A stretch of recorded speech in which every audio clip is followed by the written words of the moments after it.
ಒಂದ್ ಸತ್ಯ ಹೇಳ್ತೀನಿ, ಸ್ವಲ್ಪ ಕಠಿಣ ಆಗಿ ಕೇಳಿಸಬಹುದು. ಇವತ್ತು ನೀವು ರಸ್ತೆಯಲ್ಲಿ ನೋಡಿದ ಆ ಫಾರ್ಚುನರ್, ಆ ಕೈಯಲ್ಲಿರೋ ಐಫೋನ್ 17 ಪ್ರೋ ಮ್ಯಾಕ್ಸ್, ಆ ಫ್ರೆಂಡ್ ಹಾಕೊಂಡಿರೋ ರೋಲೆಕ್ಸ್ ತರ ಕಾಣೋ ವಾಚು, ಇವೆಲ್ಲ ನಾನು ರಿಚ್ ಅಂತ ಹೇಳಲಿಕ್ಕೆ ಅಲ್ಲ. ಇದು ಒಂದು ಚೀರಾಟ, ಒಳಗಿಂದ ಬರೋ ಚೀರಾಟ. ದಯವಿಟ್ಟು ನನ್ನ ರೆಸ್ಪೆಕ್ಟ್ ಮಾಡಿ, ದಯವಿಟ್ಟು ನನ್ನ ಜಡ್ಜ್ ಮಾಡಬೇಡಿ, ದಯವಿಟ್ಟು ನಾನೂ ಸಕ್ಸಸ್ ಆಗಿದ್ದೀನಿ ಅಂತ ನಂಬಿ. ಒಂದ್ಸಲ ಯೋಚನೆ ಮಾಡಿ ನೋಡಿ, ನಿಜವಾಗ್ಲೂ ರಿಚ್ ಆಗಿರೋ ಜನ ಯಾರಿಗೂ ಗೊತ್ತೇ ಆಗಲ್ಲ. ಬೆಂಗಳೂರಿನ ಎಷ್ಟೋ ಕ್ರೋರ್ ಒಡೆಯರು ಇವತ್ತಿಗೂ ಹಳೆ ಮಾರುತಿ ಸ್ವಿಫ್ಟ್ ಓಡಿಸ್ತಾರೆ, ಸಾಧಾರಣ ಶರ್ಟ್ ಹಾಕೊಂಡು ಆಫೀಸ್ಗೆ ಬರ್ತಾರೆ. ಆದ್ರೆ EMI ಕಟ್ಟಿ ಸಂಬಳ ಖಾಲಿ ಮಾಡಿ ದೊಡ್ಡ ಕಾರ್, ದೊಡ್ಡ ಫೋನ್ ತಗೊಂಡ ಎಷ್ಟೋ ಜನ ಬ್ಯಾಂಕ್ ಬ್ಯಾಲೆನ್ಸ್ ನೋಡಿದ್ರೆ ಬರೀ ಶೂನ್ಯ. ಇಬ್ಬರನ್ನೂ ಒಟ್ಟಿಗೆ ನಿಲ್ಸಿ ನೋಡಿದ್ರೆ ಯಾರು ರಿಚ್ ಅಂತ ಹೇಳಕ್ಕೆ ಆಗಲ್ಲ. ಆದ್ರೆ ಇಬ್ಬರ ಬ್ಯಾಂಕ್ ಅಕೌಂಟ್ ನೋಡಿದ್ರೆ ಸತ್ಯ ಬೇರೆನೇ ಇರುತ್ತೆ. ಈ ವಿಡಿಯೋ ಮುಗಿಯೋ ಹೊತ್ತಿಗೆ ನಿಮಗೆ ಒಂದು ವಿಷಯ ಸ್ಪಷ್ಟವಾಗಿ ಗೊತ್ತಾಗುತ್ತೆ. ನೀವು ಬಡವರಾಗ್ತಿರೋದು ಕಡಿಮೆ ಸಂಬಳದಿಂದ ಅಲ್ಲ, ನೀವು ಬಡವರಾಗ್ತಿರೋದು ಬೇರೆಯವರಿಗೆ ರಿಚ್ ಅಂತ ತೋರ್ಸೋಕೆ ಹೋಗಿ. ಇದೇ the dark psychology of money. ಈ ವಿಡಿಯೋ ಒಳಗೆ ಕರ್ನಾಟಕದ 7 ನಿಜವಾದ ಥರದ ಕತೆಗಳ ಮೂಲಕ ಈ ಟ್ರ್ಯಾಪ್ ಹೇಗೆ ಕೆಲಸ ಮಾಡುತ್ತೆ ಮತ್ತು ಇದರಿಂದ ಹೇಗೆ ಹೊರಗೆ ಬರೋದು ಅಂತ ನೋಡೋಣ. ಕೊನೆವರೆಗೂ ನೋಡಿ, ಯಾಕಂದ್ರೆ ಕೊನೆ ಕಥೆ ನಿಮ್ಮ ಇಡೀ ಜೀವನದ ಫೈನಾನ್ಷಿಯಲ್ ಡಿಸಿಷನ್ ಬದಲಾಯಿಸಬಹುದು. ಶುರು ಮಾಡಿ. ರಾಘು ಅನ್ನೋ ಹುಡುಗ ಬೆಂಗಳೂರಲ್ಲಿ ಒಂದು IT ಕಂಪನಿಯಲ್ಲಿ ಕೆಲಸ. ತಿಂಗಳಿಗೆ 95,000 ರೂಪಾಯಿ ಸಂಬಳ. ಹುಬ್ಬಳ್ಳಿ ಕಡೆಯಿಂದ ಬಂದೋನು, ಊರಲ್ಲಿ ಎಲ್ರಿಗೂ ಇವನ್ ಮೇಲೆ ಹೆಮ್ಮೆ. ನಮ್ ಹುಡುಗ ಬೆಂಗಳೂರಲ್ಲಿ ದೊಡ್ಡ ಕಂಪನಿಯಲ್ಲಿ ಕೆಲಸ ಮಾಡ್ತಾನೆ ಅಂತ ಅಪ್ಪ ಅಮ್ಮ ಎಲ್ರಿಗೂ ಹೇಳ್ಕೊಂಡು ಓಡಾಡ್ತಿದ್ರು. ಆದ್ರೆ ಒಂದು ಸಮಸ್ಯೆ ಇತ್ತು. ರಾಘುಗೆ ತನ್ನ ಕಾಲೇಜ್ ಫ್ರೆಂಡ್, ಈಗ ಒಂದು ಸ್ಟಾರ್ಟ್ಅಪ್ ಯಲ್ಲಿ ಕೆಲಸ ಮಾಡ್ತಿರೋ ಸಂತೋಷ, ಒಂದು ಹೊಸ ಫಾರ್ಚುನರ್ ತಗೊಂಡಿದ್ದ ಅನ್ನೋ ಸುದ್ದಿ ಕಿವಿಗ್ ಬಿತ್ತು. ಅಷ್ಟೇ. ಆ ರಾತ್ರಿ ರಾಘುಗೆ ಸರಿಯಾಗಿ ನಿದ್ದೆ ಬರ್ಲಿಲ್ಲ. ಫೋನ್ ತಗೊಂಡು ಸಂತೋಷ ಹಾಕಿದ್ದ ಇನ್ಸ್ಟಾಗ್ರಾಮ್ ಫೋಟೋ ಅನ್ನ ಮತ್ತೆ ಮತ್ತೆ ನೋಡ್ತಾ ಇದ್ದ. ಮಾರನೇ ದಿನ ಆಫೀಸ್ಗೆ ರಜೆ ಹಾಕಿ ಶೋರೂಮ್ಗೆ ಹೋದ.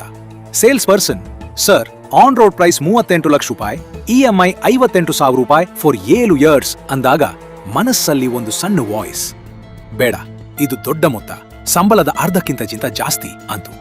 ಆದ್ರೆ ಇನ್ನೊಂದು ವಾಯ್ಸ್ ಇನ್ನೂ ಜೋರಾಗಿ ಕೂಗ್ತು, ಸಂತೋಷ ತಗೊಂಡ ನೀನೂ ತಗೋಬೇಕು, ಇಲ್ಲಾಂದ್ರೆ ನೀನು ಅವನಿಗಿಂತ ಬಿಹೈಂಡ್ ಇದ್ದೀಯಾ ಅಂತ ಎಲ್ಲಾ ಕಾಮನ್ ಫ್ರೆಂಡ್ಸ್ ಅಂದ್ಕೊಳ್ತಾರೆ. ಎರಡನೇ ವಾಯ್ಸ್ ಗೆದ್ದಿತ್ತು. ಇದೇ ಇರೋದು ಸೋಷಿಯಲ್ ಕಂಪ್ಯಾರಿಸನ್ ಟ್ರ್ಯಾಪ್. ನಮ್ಮ ಮೆದುಳು ಹಣನ ಆಬ್ಸಲ್ಯೂಟ್ ಆಗಿ ಅಳಿಬಲದೇ ಇಲ್ಲ.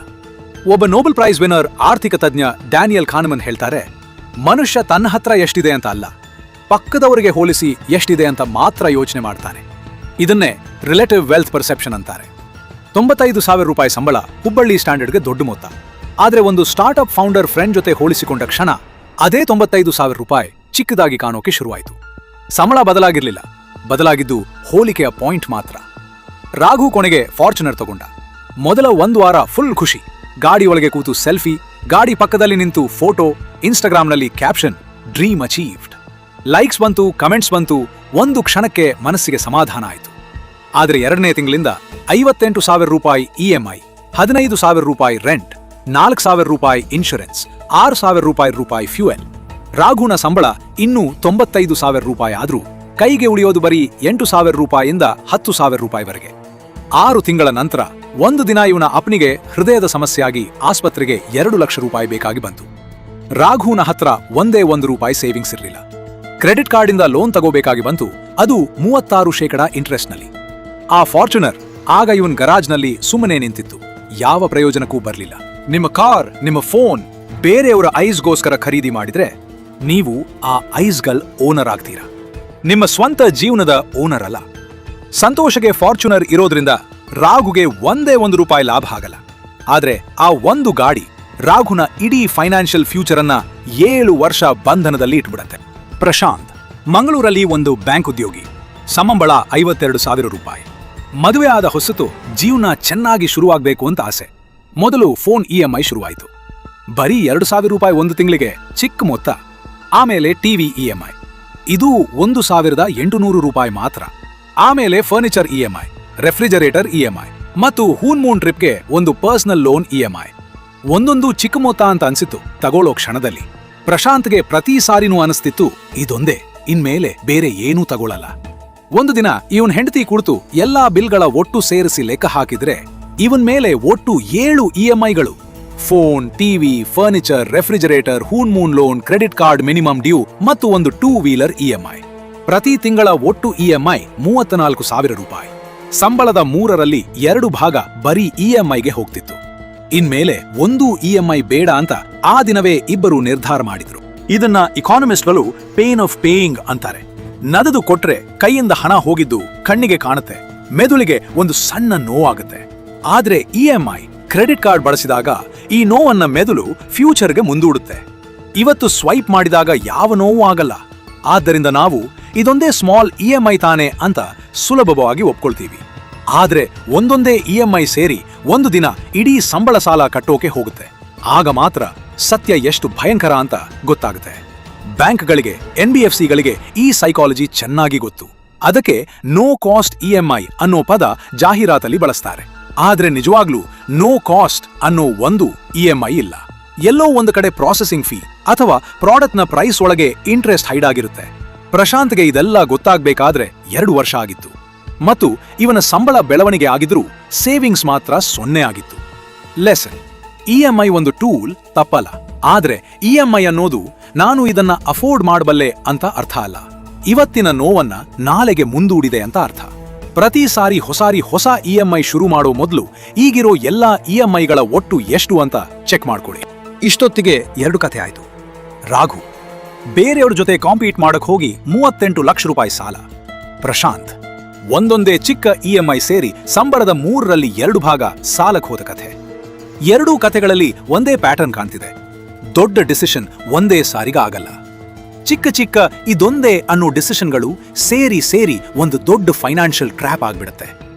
ಮುಂದಿನ 5 ಕಥೆಗಳಲ್ಲಿ ಈ ಟ್ರ್ಯಾಪ್ ಇನ್ನೂ ಎಷ್ಟು ಆಳವಾಗಿ ಹೋಗುತ್ತೆ ಅಂತ ನೋಡೋಣ.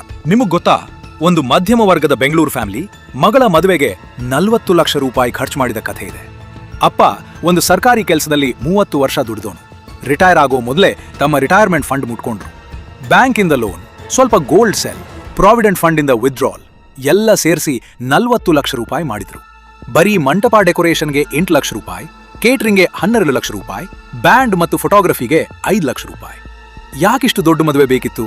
ಕಾರಣ ಕೇಳಿದ್ರೆ ಒಂದೇ ಉತ್ತರ: ಪಕ್ಕದ ಮನೆಯವರು ಅಷ್ಟು ಮಾಡಿದ್ರು, ನಾವು ಕಡಿಮೆ ಮಾಡಿದ್ರೆ ಜನ ಏನಂದ್ಕೋತಾರೆ. ಇಲ್ಲಿ ಕೆಲಸ ಮಾಡ್ತಿರೋದು ಆಂಕರಿಂಗ್ ಬಾಯಸ್ ಅನ್ನೋ ಒಂದು ಸೈಕಲಾಜಿಕಲ್ ಪ್ಯಾಟರ್ನ್. ಮೊದಲ ಮದುವೆ 20 ಲಕ್ಷ ರೂಪಾಯಿಗೆ ಆದ್ರೆ ಅದೇ ಸ್ಟ್ಯಾಂಡರ್ಡ್ ಆಗಿ ಹೋಗುತ್ತೆ. ಮುಂದಿನ ಮದುವೆ 25 ಲಕ್ಷ ರೂಪಾಯಿ ಆಗುತ್ತೆ. ಅದಕ್ಕಿಂತ ಮುಂದಿನದು 35 ಲಕ್ಷ ರೂಪಾಯಿ, ಆಮೇಲಿನದು 40 ಲಕ್ಷ ರೂಪಾಯಿ. ಒಬ್ಬೊಬ್ಬರು ಹಿಂದಿನ ಮದುವೆಯ ಆಂಕರ್ಗೆ ಹೋಲಿಸ್ಕೊಂಡು ಖರ್ಚು ಮಾಡ್ತಾ ಹೋಗ್ತಾರೆ. ಯಾರೂ ಈ ಚೇನ್ ಅನ್ನ ನಿಲ್ಲಿಸಲ್ಲ. ಯಾಕಂದ್ರೆ ನಿಲ್ಲಿಸಿದ್ರೆ ಜನ ಏನಂದ್ಕೋತಾರೋ, ಗೌರವ ಕಡಿಮೆ ಆಗುತ್ತೋ ಅನ್ನೋ ಭಯ. ಈ ಫ್ಯಾಮಿಲಿಯ ಮದುವೆ ದಿನ 500 ಜನ ಬಂದ್ರು. ಊಟ, ಡೆಕೋರೇಷನ್, ಬ್ಯಾಂಡ್, ಫೋಟೋಗ್ರಫಿ ಎಲ್ಲ ಟಾಪ್ ಕ್ಲಾಸ್. ಎಲ್ರೂ ಎಷ್ಟು ಚೆನ್ನಾಗಿ ಮಾಡಿದ್ರು ಅಂತ ಹೊಗಳಿದ್ರು. ಆದ್ರೆ ಆ 500 ಜನ ಮದುವೆ ಮುಗಿದ ಮಾರನೇ ದಿನಾನೇ ಆ ಫ್ಯಾಮಿಲಿ ಸಾಲ ಕಟ್ಟೋ ಕಷ್ಟ ಮರ್ತೋದ್ರು. ಆ ಫ್ಯಾಮಿಲಿ ಮಾತ್ರ ಮುಂದಿನ 8 ವರ್ಷ ಪ್ರತಿ ತಿಂಗಳ ಪಿಂಚಣಿಯಲ್ಲಿ ಅರ್ಧ ಲೋನ್ ಇಎಂಐಗೆ ಕಟ್ತಾ ಇರಬೇಕಾಯಿತು. ಅಪ್ಪ ಸ್ನೇಹಿತರ ಜೊತೆ ಒಂದು ಟ್ರಿಪ್ಗೆ ಹೋಗೋಕ್ಕೂ 2 ಸಾರಿ ಯೋಚನೆ ಮಾಡಬೇಕಾದ ಸ್ಥಿತಿ ಬಂತು. ಲೆಸನ್: ಒಂದೇ ದಿನದ ಜನರ ಅಭಿಪ್ರಾಯಕ್ಕೋಸ್ಕರ 10 ವರ್ಷದ ಫೈನಾನ್ಷಿಯಲ್ ಪೀಸ್ ಅನ್ನ ಬಲಿ ಕೊಡಬೇಡಿ. ಮದುವೆ ಒಂದು ದಿನ, ಆದ್ರೆ ಆ ಸಾಲ ದಶಕಗಳ ಕಾಲ ಇರುತ್ತೆ. 18ನೇ ಶತಮಾನದ ಫ್ರೆಂಚ್ ಬರಹಗಾರ ಡೆನಿಸ್ ದಿದೆರೋಗೆ ಒಬ್ರು ಒಂದು ಸುಂದರ ರೆಡ್ ರೋಬ್ ಗಿಫ್ಟ್ ಕೊಟ್ರು. ಆ ರೋಬ್ ಹಾಕೊಂಡು ಮನೇಲಿ ಕೂತಾಗ ಇವ್ರಿಗನ್ಸಿತು, ಈ ರೋಬ್ಗೆ ಈ ಹಳೆ ಫರ್ನಿಚರ್ ಮ್ಯಾಚ್ ಆಗ್ತಿಲ್ಲ, ಇದು ಸ್ವಲ್ಪ ಚೀಪ್ ಕಾಣ್ತಿದೆ. ಒಂದೊಂದೇ ವಸ್ತು ಬದಲಾಯಿಸಿದ್ರು: ಟೇಬಲ್, ಚೇರ್, ಪೇಂಟಿಂಗ್, ಕಾರ್ಪೆಟ್. ಕೊನೆಗೆ ಇಡೀ ಮನೆ ಬದಲಾಯಿಸಿ ಸಾಲ ಮಾಡ್ಕೊಂಡ್ರು. ಒಂದೇ ಒಂದೊಂದು ಗಿಫ್ಟ್ ಇಡೀ ಮನೇನೆ ರೀಡಿಸೈನ್ ಮಾಡಿಸ್ಬಿಟ್ಟಿತ್ತು. ಇದಕ್ಕೆ ಡಿದೆರೋ ಎಫೆಕ್ಟ್ ಅಂತಾರೆ. ಒಂದು ನ್ಯೂ ವಸ್ತು ಬಂದ್ರೆ ಅದಕ್ಕೆ ಮ್ಯಾಚ್ ಮಾಡೋಕೆ ಇನ್ನಷ್ಟು ಖರ್ಚು ಮಾಡ್ತೀವಿ. ಈ ಚೈನ್ ರಿಯಾಕ್ಷನ್ ಎಲ್ಲಿಗೆ ಮುಟ್ಟುತ್ತೋ ಗೊತ್ತಾಗಲ್ಲ. ಇದೇ ಪ್ಯಾಟರ್ನ್ ಮೈಸೂರಿನ ಒಂದು ಟ್ರೇಡಿಂಗ್ ಫ್ಯಾಮಿಲಿಯಲ್ಲಿ ನಡೆಯಿತು. ಮನೆ ರೆನೋವೇಟ್ ಮಾಡಿ ಒಂದು ಮಾಡ್ಯುಲರ್ ಕಿಚನ್ ಹಾಕ್ಸ್ಕೊಂಡ್ರು. ಬರೀ 4 ಲಕ್ಷ ರೂಪಾಯಿ ಬಜೆಟ್. ಆದ ಹಳೆ ಡೈನಿಂಗ್ ಟೇಬಲ್ ಈ ಹೊಸ ಕಿಚನ್ಗೆ ಸರಿ ಇಲ್ಲ ಅನ್ಸಿತು. ಹೊಸ ಡೈನಿಂಗ್ ಟೇಬಲ್ ಬಂತು. ಆದ ಹಳೆಯ ಸೋಫಾ ಈ ಡೈನಿಂಗ್ ಟೇಬಲ್ ಪಕ್ಕ ಸರಿ ಇಲ್ಲ ಅನ್ಸಿತು. ಹೊಸ ಸೋಫಾ ಬಂತು. ಆಮೇಲೆ ಕರ್ಟನ್ಸ್, ಲೈಟಿಂಗ್, ಗೋಡೆಗಳ ಪೇಂಟ್ ಎಲ್ಲ ಒಂದೊಂದಾಗಿ ಬದಲಾಯಿತು. ಕೊನೆಗೆ ಫ್ಲೋರ್ ಟೈಲ್ಸ್ ಕೂಡ ಈಗಿನ ಥೀಮ್ಗೆ ಮ್ಯಾಚ್ ಆಗ್ತಿಲ್ಲ ಅಂತ ಬದಲಾಯಿಸಿದ್ರು. ಹೀಗೆ 6 ತಿಂಗಳಲ್ಲಿ ಇಡೀ ಮನೆ ರೀಡುವಾಗಿ ಕ್ರೆಡಿಟ್ ಕಾರ್ಡ್ ಬಿಲ್ 6 ಲಕ್ಷ ರೂಪಾಯಿ ಆಯ್ತು. ಒರಿಜಿನಲ್ ಬಜೆಟ್ಗಿಂತ 1.5 ಪಟ್ಟು ಜಾಸ್ತಿ. ಇದೇ ಪ್ಯಾಟರ್ನ್ ಸೋಷಿಯಲ್ ಮೀಡಿಯಾನಲ್ಲೂ ಕಾಣುತ್ತೆ. ಒಂದು ಹೊಸ ಫೋನ್ ತಗೊಂಡ್ಮೇಲೆ ಇದಕ್ಕೆ ಒಳ್ಳೆ ಕೇಸ್ ಬೇಕು, ಒಳ್ಳೆ ಇಯರ್ಫೋನ್ಸ್ ಬೇಕು, ಫೋನ್ಗೆ ಸರಿಯಾಗಿ ಕಾಣೋ ಹಾಗೆ ಟೇಬಲ್ ಸ್ಟ್ಯಾಂಡ್ ಬೇಕು ಅಂತ ಶುರುವಾಗುತ್ತೆ. ಒಂದು ಪರ್ಚೇಸ್ ಇನ್ನೂ 10 ಪರ್ಚೇಸ್ಗಳಿಗೆ ಬಾಗಿಲು ತೆರೆಯುತ್ತೆ. ಮತ್ತು ಪ್ರತಿ ಹೊಸ ಪರ್ಚೇಸ್ ಹಳೆ ವಸ್ತುಗಳನ್ನ ಔಟ್ಡೇಟೆಡ್ ಅಂತ ಕಾಣಿಸೋ ಹಾಗೆ ಮಾಡುತ್ತೆ. ಲೆಸನ್: ಇದನ್ನ ಗಮನಿಸದೇ ಇದ್ರೆ ನಿಮ್ಮ ವಾಲೆಟ್ಗೆ ಗೊತ್ತಾಗೋ ಮುಂಚೆ ಇವತ್ತಿನ ಆಸೆ ನಾಳೆಯ ಸಾಲ ಆಗೋಗಿರುತ್ತೆ. ಒಂದು ಹೊಸ ವಸ್ತು ತಗೊಳ್ಳುವಾಗ ಇದು ಇನ್ನೆಷ್ಟು ಪರ್ಚೇಸ್ಗಳಿಗೆ ದಾರಿ ಮಾಡುತ್ತೆ ಅಂತ ಮೊದಲೇ ಯೋಚನೆ ಮಾಡಿ. ಕರಾವಳಿ ಕರ್ನಾಟಕದಲ್ಲಿ ಒಂದು ಸಾಮಾನ್ಯ ಕಥೆ. ಇಬ್ಬರು ಸ್ನೇಹಿತರು ಒಟ್ಟಿಗೆ ಗಲ್ಫ್ಗೆ ಹೋದ್ರು.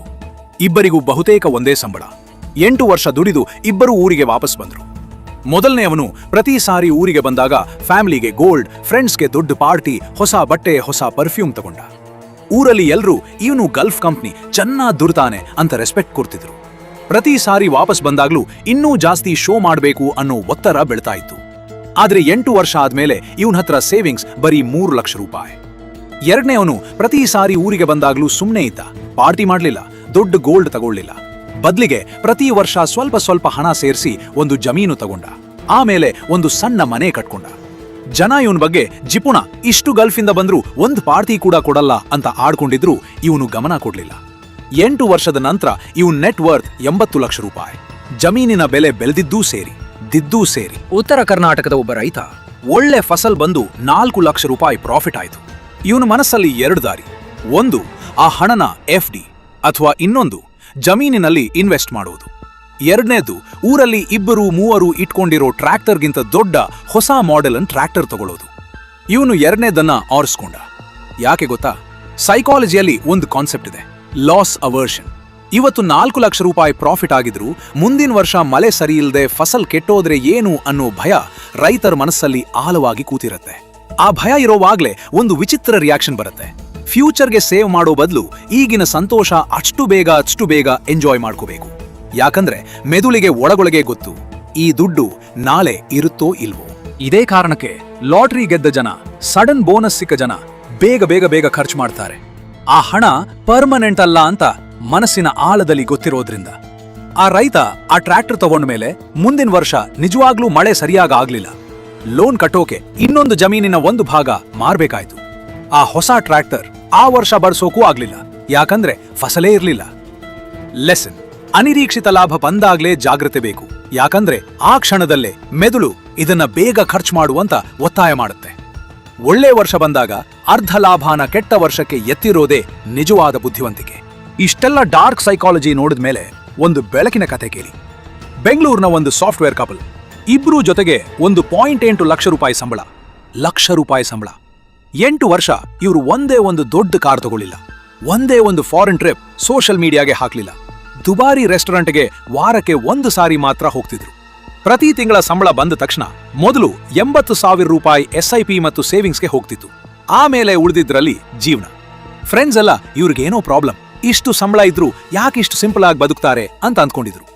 8 ವರ್ಷದ ನಂತರ ಇವರು 1.4 ಕೋಟಿ ರೂಪಾಯಿ ಅಪಾರ್ಟ್ಮೆಂಟ್ ಅನ್ನ ಫುಲ್ ಕ್ಯಾಶ್ ಕೊಟ್ಟು ತಗೊಂಡ್ರು. ಒಂದೇ 1 ರೂಪಾಯಿ ಲೋನ್ ಇಲ್ಲ.